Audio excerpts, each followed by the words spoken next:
Hey, English learners! Welcome back to the English Leap podcast, your go-to podcast for learning English and improving your life. I'm Erin. And I'm Evan. How's it going, Aaron? Pretty good. How was your weekend? Oh, it was great. I went to this cafe in town. The one with those beautifully crafted pastries and the cozy atmosphere. It was just so, what's the word? I forgot. Oh no! Come on, you've got this. What kind of word are we talking about here? It's a fancy word. It means something really beautiful and special, like the whole vibe of the place was delicate, refined, and kind of perfect. Could it be elegant? Close, but it's more elevated, like something rare and almost too good to be true. What about luxurious? Not quite. It's softer, more poetic. A word you'd use to describe an experience that feels like a masterpiece. Wait, exquisite. Yes, that's it. Exquisite. I knew it started with an E. That's the perfect word for the cafe. The pastries, the atmosphere, it's totally exquisite. Exactly. I really wanted to use that word to sound all fancy and impress everyone listening, but nope. Brain freeze. Well, you got it eventually. And actually, that's a great lead-in to today's topic. How to make sure words like exquisite don't just slip out of your memory. Perfect. Let's break it down. Oh, and before we dive into all the fun strategies for remembering new words, we've got something special for you. Yes, we've created a free PDF guide that goes with this episode. It's packed with all the key points we'll discuss today, plus comprehension and grammar exercises to help you practice and lock in what you've learned. And trust me, you don't want to miss this one. It's like having a mini workbook to boost your vocabulary skills. You can download it from the link in the description. Exactly. Use it to follow along and practice the strategies we're about to share. All right, let's get started.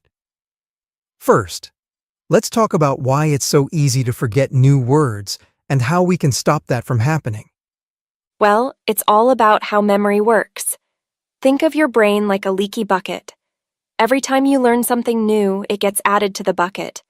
But unless you reinforce it, the information starts leaking out pretty quickly.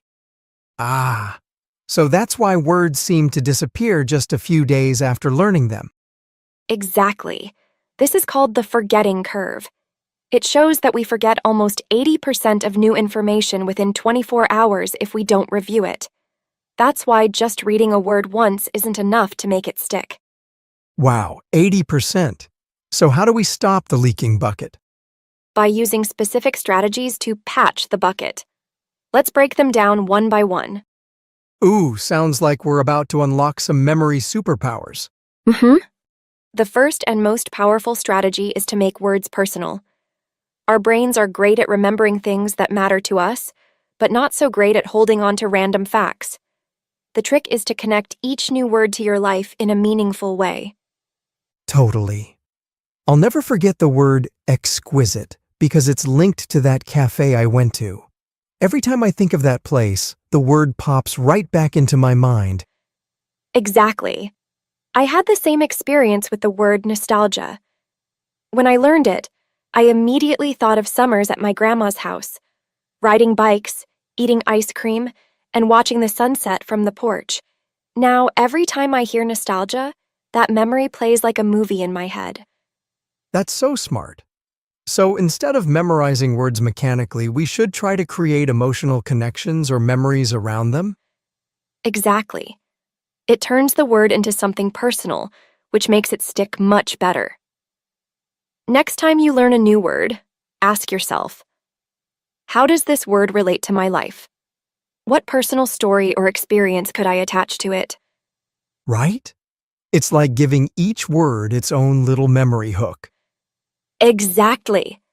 And if you want to take it even further, the second strategy is to create visual associations. Our brains love pictures. If you can turn a word into a mental image, it's way easier to remember. So, like making a mini cartoon in your head? Exactly. Here's an example. When I learned the word serendipity, which means a happy accident, I imagined myself walking through a park and randomly finding a $20 bill on the ground. That image stuck, and now I'll never forget the meaning of serendipity. That's really smart.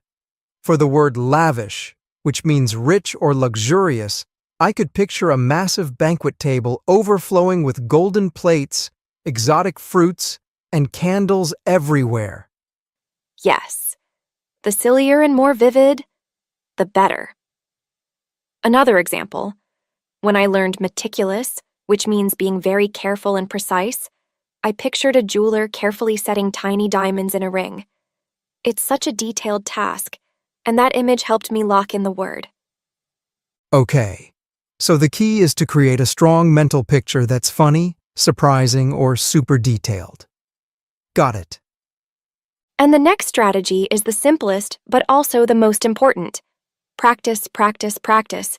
It's like planting a seed. If you don't water it right away, it won't grow. That's so true. I've noticed that when I use a word in a conversation right after learning it, I remember it much better. But if I just read it once and move on, it's gone the next day. Exactly. When I learned peculiar, which means strange or unusual, I made it a point to use it at least 3 times that week. I told my friend, "That's a peculiar outfit you're wearing." Then I used it in a sentence while journaling and mentioned it in a group chat. After that, it became part of my vocabulary for good. So, the idea is to practice in real situations as soon as possible, right? Yes. And even if you can't find someone to talk to, you can practice by writing sentences in a journal or saying the word out loud to yourself. The key is to use it multiple times and in different ways. The more you practice, the stronger the memory becomes. It's like building a muscle. The more you exercise it, the stronger it gets. Exactly. And with these 3 strategies, making words personal, creating visual associations, and practicing, you'll have a solid foundation for locking in any new word you learn. So, the next strategy sounds like a science experiment: active recall and spaced repetition. What's the deal with that? Brain training? Sort of. Think of your brain like a muscle. The more you work it out, the stronger it gets. Active recall is like doing memory push-ups. Instead of passively reviewing the word over and over, you close your book and force your brain to recall it from memory. Oh, so it's not about cramming? It's about testing yourself regularly? Exactly. Studies show that testing yourself is one of the best ways to remember something long-term. Even if you struggle to recall it at first, that struggle is what strengthens the memory. So it's like learning the word meticulous. Instead of just reading it 10 times, I should close the book and ask myself, what does meticulous mean again? If I get it right, boom, stronger memory. Yes, and that's just one part. The other part is spaced repetition, which is all about timing. You don't want to review the word every 5 minutes. You want to space out your reviews, like once today, then again in 2 days, and then a week later. Oh, so it's like watering a plant. You can't drown it every day. You need to water it just enough and give it time to grow.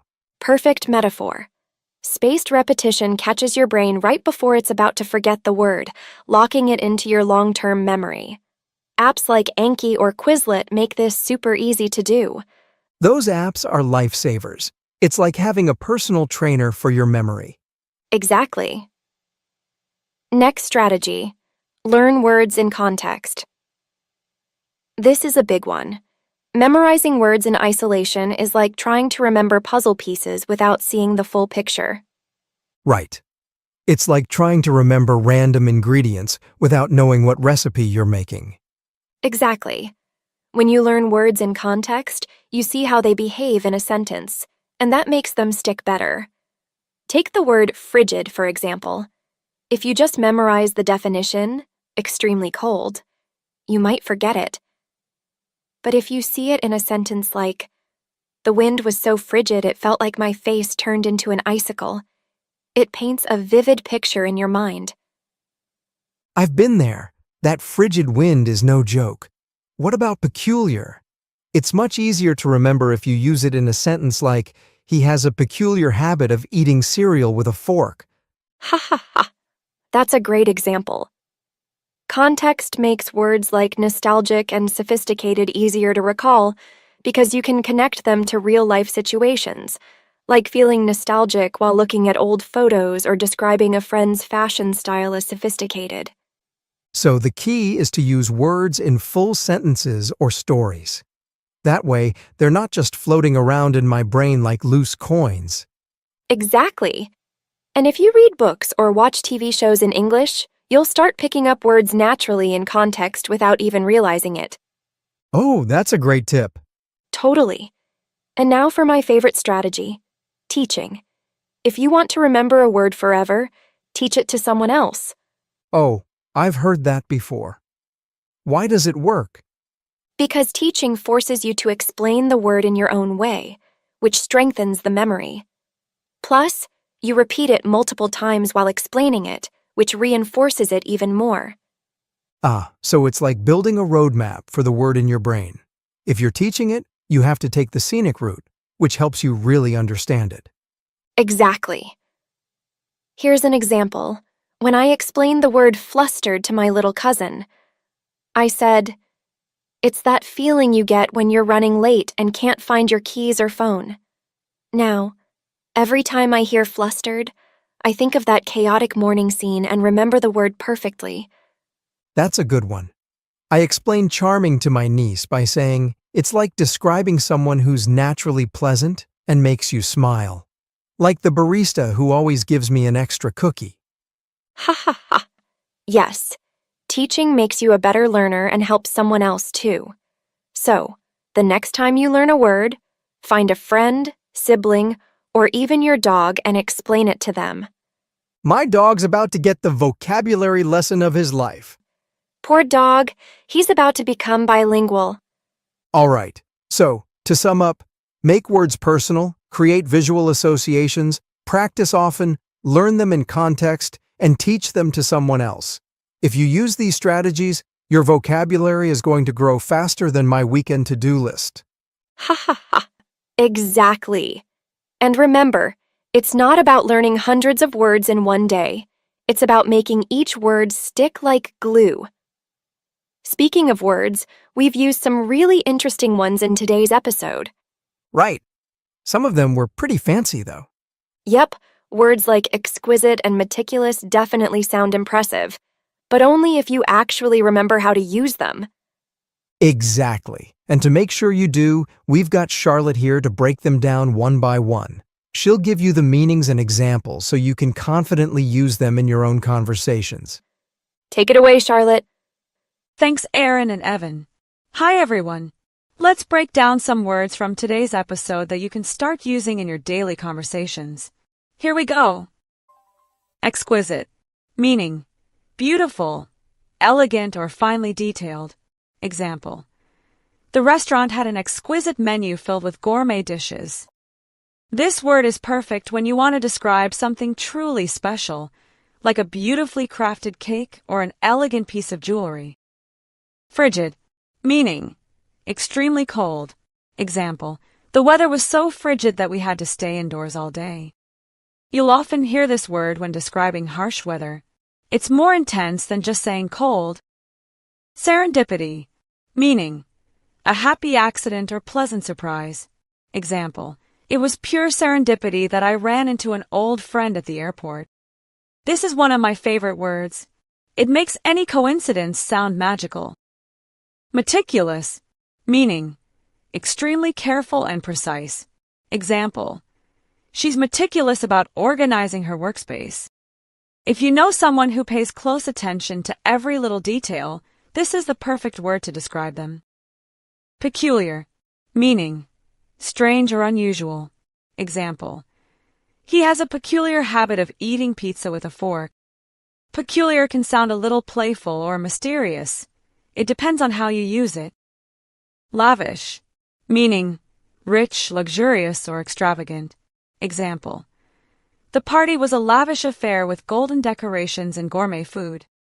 If something is over the top fancy, lavish is your word. Nostalgic, meaning sentimental longing for the past. Example: looking at my old school photos always makes me nostalgic. It's the perfect word when you feel a little emotional remembering good times from the past. Sophisticated, meaning elegant, refined, or well-educated. Example: her outfit was so sophisticated, it looked like something out of a fashion magazine. Use this word when you want to describe someone or something with class and style. Flustered, meaning nervous or confused. Example: I always get flustered when I can't find my phone while running late. It's that chaotic feeling when nothing seems to go right, like losing your keys at the worst possible time.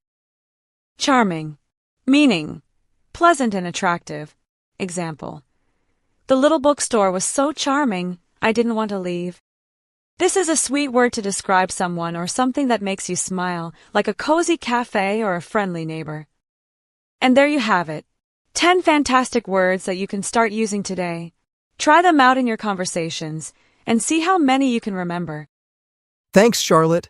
Those were spot on. All right, that's it for today's episode. We hope you had fun and learned something new. Don't forget to grab the free PDF guide for extra practice. It's packed with all the tips we discussed today.